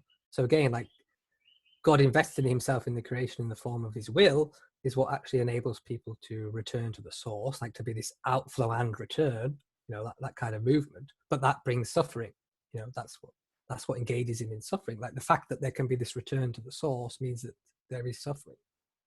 And that's what our aim is. That's what our mission is to return to the source. Yeah. Or to like, to embody the source in, you know, in creation. Like the return to source doesn't have to mean like after you've died. You know, you can die before you can die. You can return to the source in life. You can make that connection, you know, so that your wills, you know, kind of become one, you know. So yeah, it's a very strange kind of to try to imagine like what the form of relationship is between, let's say, then man and God, or between man and man. Like if we're saying the relationship is essentially one of will, then it's hard to imagine like wills. Like how can there be multiple wills? What does that mean? You know, how is one will, the will of God, able to like divide itself, possibly separate itself into multiple wills? You know, the very nature of will seems to go beyond number, like one and many, you know. So like our relationship, one will, aren't we? We're trying to create, so we've got this one will that's directed to the source. yeah, but we're just saying that the nature of the will is beyond kind of one and many. That's what I'm saying. Like how will sort of divides itself then, or it's not like again, we can only picture that in terms of like stuff. I can only imagine like will as a substance, and then like dividing itself into, I don't know, little atoms or something. But we're saying that, again, we said that the nature of the will is not kind of existential in that way. It's not like a three-dimensional substance. So like one will or multiple wills, we're not really talking about separate things. You know, we're talking about some more kind of higher dimensional form of relationship. You know, the fact that there is one will or multiple wills, or the fact that will kind of divides itself into wills and relates to itself, is a bit sort of mysterious. Like I say, that's what the idea with this, like a Kaidoc. It's like the one will separates itself into three wills that have an independence, and because they have an independence, they can interact. You know, really interact independently. So that, again, we normally take ourselves. Yeah. Well, that reblending could be not like just a process of going back to the kind of primordial unity, but that reblending could be like a co-creation, not just like returning back to what was prior to the creation, like a latent state of unity, but maybe that reblending is striving to, is it more of an action, like so that they can still be independent but cooperative, you know, so they can cooperate into some kind of creation. So they're but like, again, it's like bigger, stronger kind of where they've worked on with other things. Yeah, just that the three forces can work together. Like the division of the will into three wills gives like some opportunity for interaction, like for these wills to actually be independent and interact independently. So that gives multiple, like they can be at odds or they can be work together, so that gives different potentials, but maybe the striving to reblend is not, like we say, to return to some prior kind of source oneness, like to dissolve the difference between the three, but maybe just for them to act in a more cooperative way. And I think the same applies to us. Normally I kind of regard myself to be one, like in terms of attention or consciousness, I kind of only see or feel myself to have one attention or consciousness. Whereas he says, Gurdjieff again at the end of Beelzebub's Tales, that we actually are, what we are made from consists of like three brains or three consciousnesses or three attentions. He uses the word personality.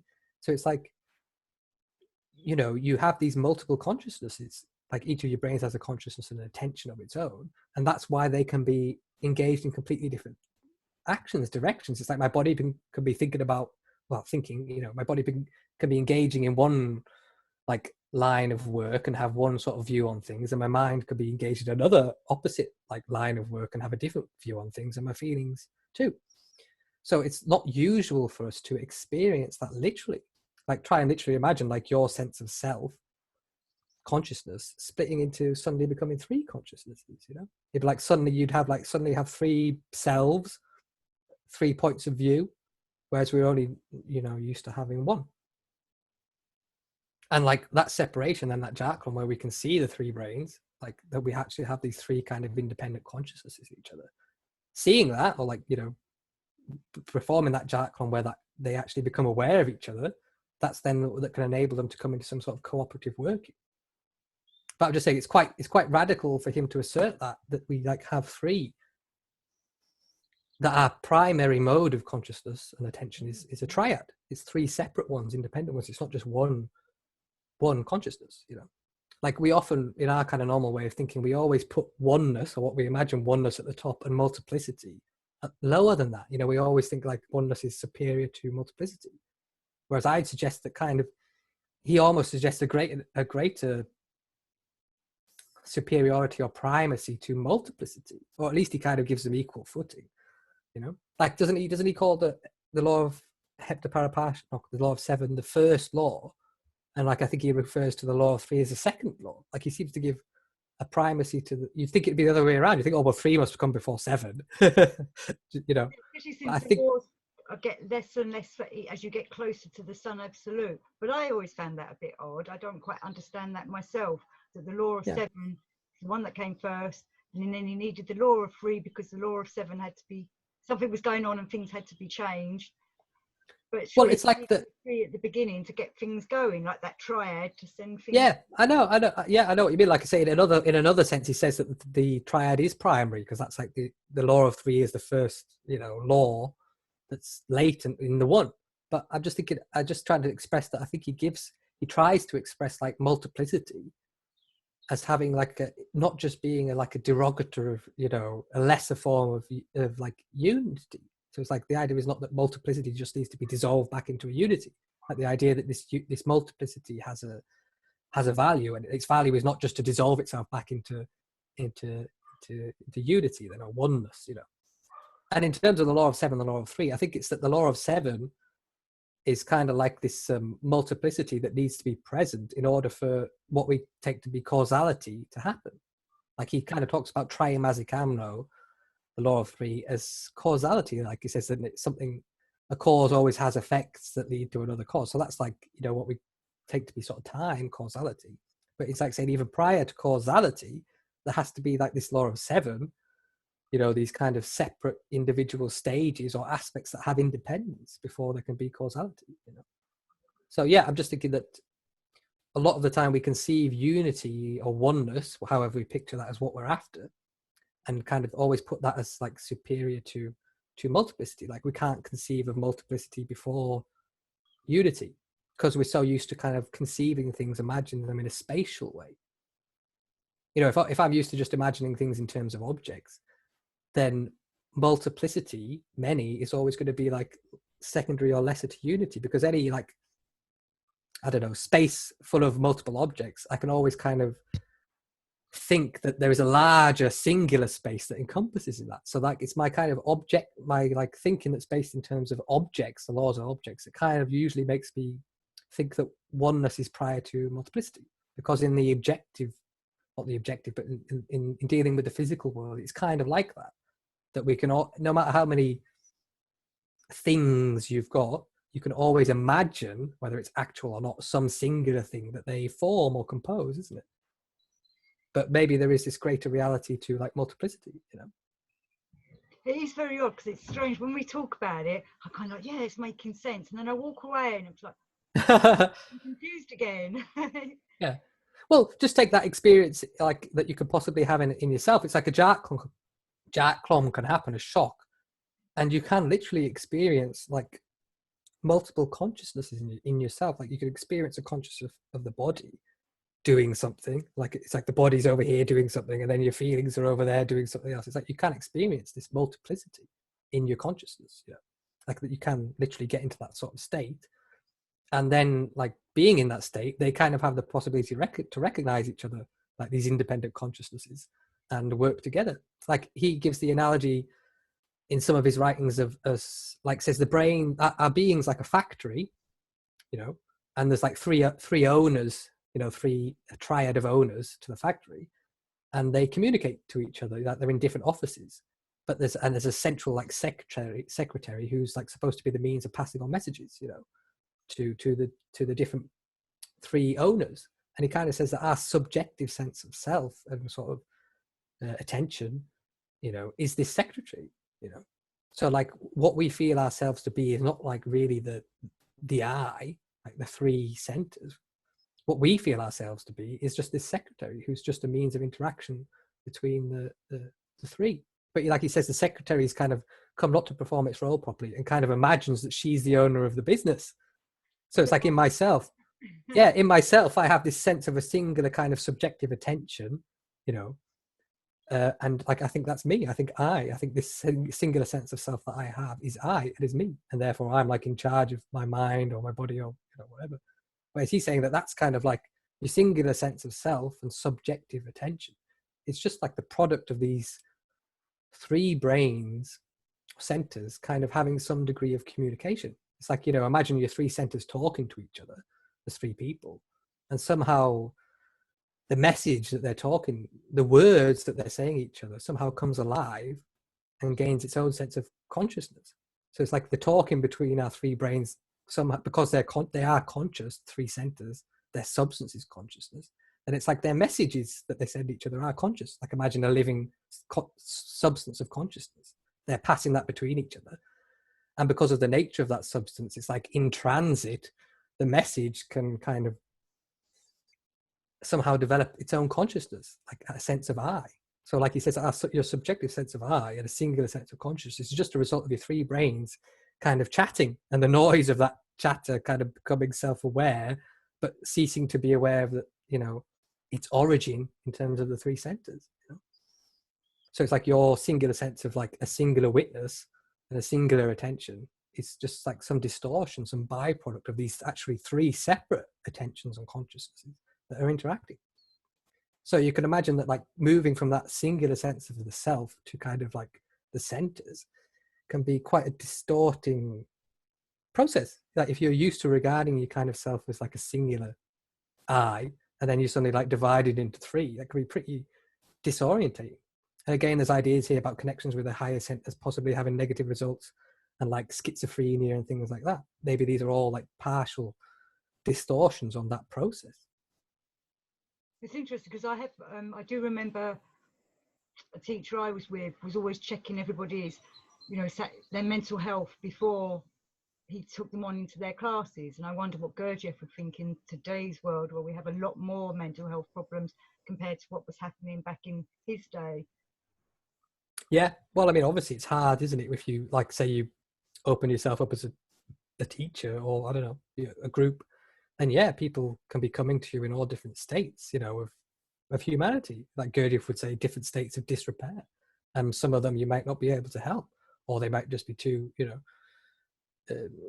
too distorted that they could be, you know, a threat. Isn't it? So yeah, there can be a problem in like selecting people to be in a group or working with them, because there's that, you know, not only can people come to you who are already disturbed, but maybe the nature of the work is disturbing. That there has to be, you know, some resilience in you that can bear that, and hopefully that is kind of instilled in you through the teacher and the work to an extent, the ableness to bear it. But also maybe there's just differences in terms of people, what you are kind of born as being able to bear, maybe, you know. Well, I find with some people, maybe that would be, perhaps if they had mental health problems, would be, what was it he says on, if you don't have a rational mind, that one. Yeah. I think maybe it's because they can't think in them kind of terms, because they've got, you know, some kind of defect in the way they. Yeah. Well, I mean, you know, he sometimes he seems to be more sort of, some people might say pessimistic, in the sense that he kind of almost says, oh, well, like liberation, there's only a certain amount of like the stuff of liberation and like substance available. So there's only, that has to be distributed among people in an unequal way. Like as if everybody gets a sip of water, we're all going to drown. But so if not everybody gets a sip of water, there's enough to keep some people alive, you know. Being able to function. If we're all getting a sip of 1 cup of water a day, we're all going to be weak and not really be able to do something. But if some people are getting more than others, then they're actually able to do something, you know. So he kind of posits this sort of what we might see as unfairness, and that's kind of part of why there can be all this like egotistical separation of like people in the work and other people. Like a lot of the people in the work kind of see themselves as better off than like everybody else, normal people or people in other traditions. So that kind of lends itself, that idea that there is this inequality can kind of lend itself to like egotism and totalitarianism, you know, a distortion, you know. And then you could go the other way. We have people in the work that want to tell everybody about it, but don't seem to realise this isn't for everybody. Yeah, well, I mean, I think naturally some people are going to be attracted to it or not, aren't they, based on what's in them already. But like, yeah, it's just to say, even if you're attracted to it, you know, there's no guarantee that you're going to kind of be able to get anywhere with it. You know, you might be able to get something out of it. Like the work may possibly be able to benefit everybody to some degree, but that doesn't really mean that necessarily everybody's going to be able to like develop objective reason or the third highest being body. Do you know what I mean? Like, it's saying that that's relatively, not everybody who enters upon the way is gonna you know, is gonna make it, because there's all these different. Like Gurdjieff's analogy about the acorn and the tree. Yeah. He throws down all them acorns, and we're the acorns. But how many of us will grow up and become oak trees? Exactly. Yeah. Yeah. So he says even in nature, like he's saying, the spiritual and the natural are kind of reflections of each other, though they're not like a mirror reflection. There is a difference between the spiritual and the natural. There are some differences, but they do reflect each other, but they're not a complete analogy. Like he says, the higher laws are analogous to the lower ones, but it's not a complete sort of one-to-one analogy. You know, it's not a complete reflection. There is some difference, but obviously there's a lot in common. So like the laws at work in nature do reflect the laws at work in spirit, but there is obviously the laws of spirit have something extra that the laws of nature don't have. So there's a difference, but there's a lot of similarities. And like he says, it's the differences between, because the worlds aren't full reflections of each other, because the higher isn't completely reflected in the lower, that's why there's these tensions between worlds. That's why all the problems come from, is because things aren't sort of, the higher isn't completely reflected fully in the lower. There's degrees of distortion come into that, you know. Or like worlds have different laws and they're never completely reconciled. Like he speaks of like places of tension between worlds, you know, the place of transition being a bit like weird. It's neither one thing nor the other. There can be hazards and all sorts there because they're not, the worlds aren't completely reconciled. And again, that's like saying about multiplicity, you know, like multiplicity is never completely resolved into a unity. And it's through that difference that there is this means to fuel creation, or whatever the purpose is of creation. It's neither neither. Yeah, well, yeah, like you know yourself, it's really hard for us to try to think in more than like a dualistic way, isn't it? You know, it's hard to try to picture something that's you know, neither one thing nor the other. Usually when we try to picture the third thing, it's just always like a blend of the two. You know, like when I try to picture the reconciling force, I just imagine like the co-presence of affirming and denying. And like people talk about, oh, well, the third force is just the two in balance, but it's not. It's something independent. So the third is not just the presence of the two, you know, together in some form of relational balance. It's its own independent thing. It's really hard for us to picture something that's like, yeah, neither one nor the other, both and neither. Well, thank you very much, Josh. I think it's been a really fascinating talk as always. I always learn more from it whenever we chat. And Oh, yeah, me too. maybe some ideas for other shows that we could do together, definitely. Yeah. Always nice to have Djartklom explained to me, because I know it's a process, but sometimes I just find it really difficult to figure out what it's Well, doing. yeah. I think well, all of us, you know, it's struggling. It's just like you're trying to sort of recognize something in these strange descriptions that appear like, you know, weird and nothing to do with your own experience. It's trying to recognize them in yourself. Like, oh yeah, I actually see this in myself.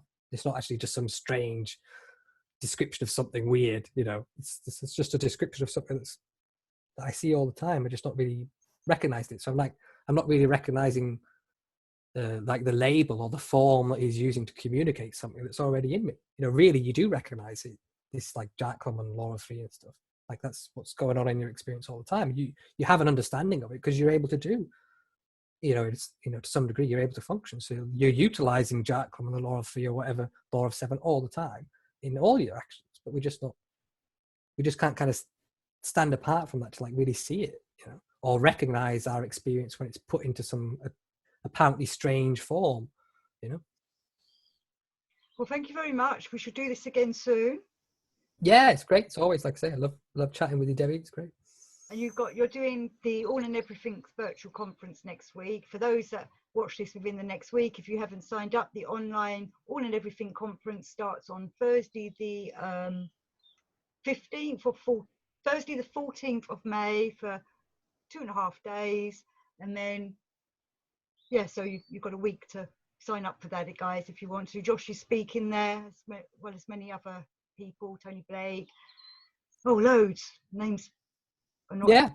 I mean, hopefully, Joseph. hopefully, yeah. Hopefully more people might come because it's a bit cheaper and it's online, so you don't sort of need to travel. Yeah. So yeah, hopefully we'll see you there. You know, at least through the Zoom. You know. And what I like about this conference is it is about Gurdjieff's books and the writing. So if you like his writings, this is the conference for you. Well, Yeah. thank you very much, Josh. Speak to you again. Thank you today. Yeah, take care. Thank you.